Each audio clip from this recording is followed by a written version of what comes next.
So for this presentation, it talks about the comprehensive learning assessment one for this class. So here is the agenda for the presentation. We will have the introduction, and then we will have a part of to discuss the role of artificial intelligence in mitigating or accelerating the global inequality from two different uh, article's perspective. And then we will talk about the most important strategies that I think those two articles pointed out for low-income countries adopting artificial intelligence. And the last, we have the references page. So for introduction, this presentation mainly discusses about two articles by Cahem and Correns Steres regarding artificial intelligence for low-income countries and the best strategies for them to leverage artificial intelligence for development while addressing challenges related to economic globalization.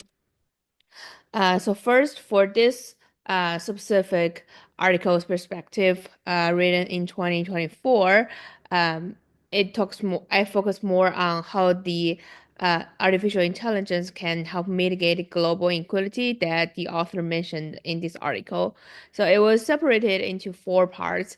The first part is the health related to healthcare side of the enhancement for low-income country. So, for example, AI technologies can be leveraged to promote telehealth or telemedicine, which has been pretty used more frequently than usual during COVID times and as well as what we have right now. That can potentially close the gendered and geographic gap in public health. It also can enhance healthcare supply chains. For example, we have seen the use cases that the autonomous drones used to deliver medical supplies, blood supplies, shows that how AI can help with the limited infrastructure in the low-income countries. The next part is about education, which can increase the chances of receiving education in a resource-constrained area, having diverse instructional formats, for example, online learning, distance learning, or personalized instructions. One example that they mention is the Robert Tutor. It's an AI-powered educational platform that offers personalized tutoring in reading and math to children, aiming to address the shortage of teachers in rural areas.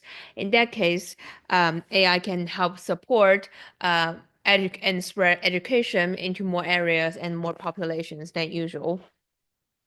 And the next one is about energy. So the smart energy that are promoted by AI can optimize the production and its distribution to household and commercial facilities and minimize the losses, eliminate supply-demand gap via precise planning and projections, hence ensuring affordable and reliable energy. So STEAMCO is one example that utilizing AI-powered smart meters and distributed grid systems to ensure reliable and affordable electricity delivered to remote regions.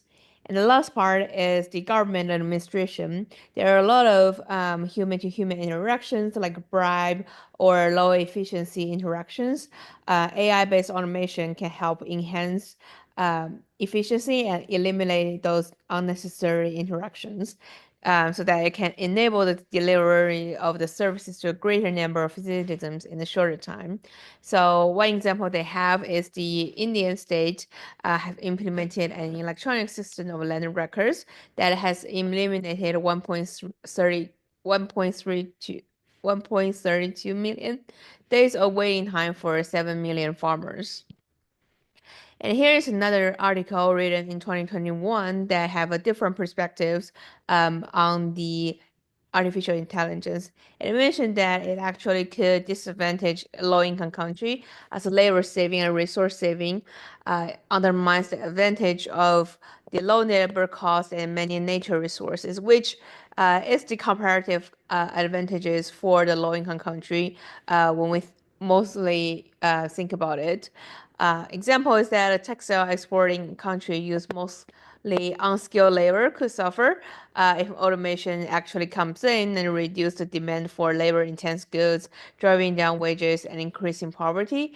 There's a chance that all of the laborers that has been doing those low income work will be losing their jobs and their way of make a living.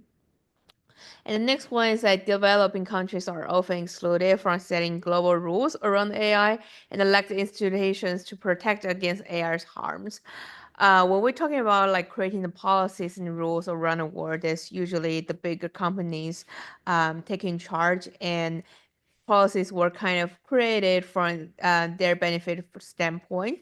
So there's a chance that the low-income countries actually got harmed in the process. The limited voice in shaping the data regulation and any kind of standards and laws, it could be largely impacted them, and they may put them in a very disadvantaged position. Um, Both articles also talk about different strategies for how low-income countries can actually adopting artificial intelligence. Um, they think it's still beneficial for them to adopt AI, but it just in a they need to change a little bit instead depending on different country situation. So for the first article, it mentioned two different strategies. The first one is the leapfrogging strategies. So it talks more about creation of agile technological infrastructure, like investment in the availability of high-speed internet, like 5G infrastructure, robust data storage, and processing capabilities. And also, it should be fostering context-driven innovation. You have tailoring solutions to address and understand the unique challenges, needs, and opportunities within the country. This also mentioned later in the next slides, accompanying for another author's opinion. And the last one for this specific strategy is that to leverage digital platforms and open source AI libraries to use what they have already and it's free to access the knowledge and tools and reducing the development time and cost.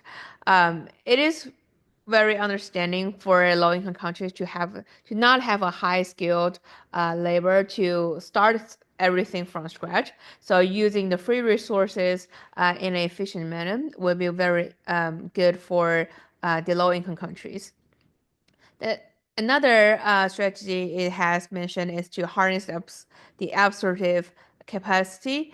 So it can strengthen institutional frameworks, which create an ecosystem that fosters AI advancement by providing support for research, development, and integration, and also policy-driven investment in human capital to cultivate a skilled workforce.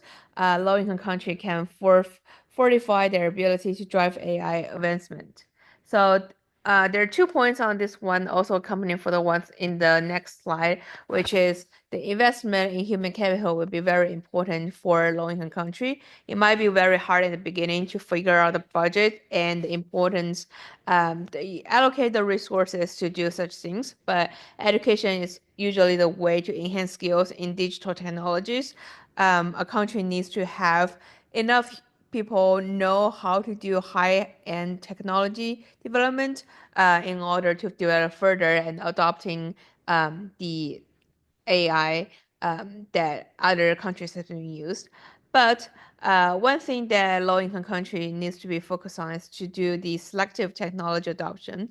So instead of doing the adopting of as is of all of the technologies, like some of the bigger countries are doing, adapt AI solutions to local needs, which means that governments can shape the innovation to serve local specific goals, to reducing inequality and preserving employment, which could help the population, the country on one side, and also try to avoid as many as people to losing their job because of the adoption of AI. And that's the end of the presentation. Here is the last references page. Thank you.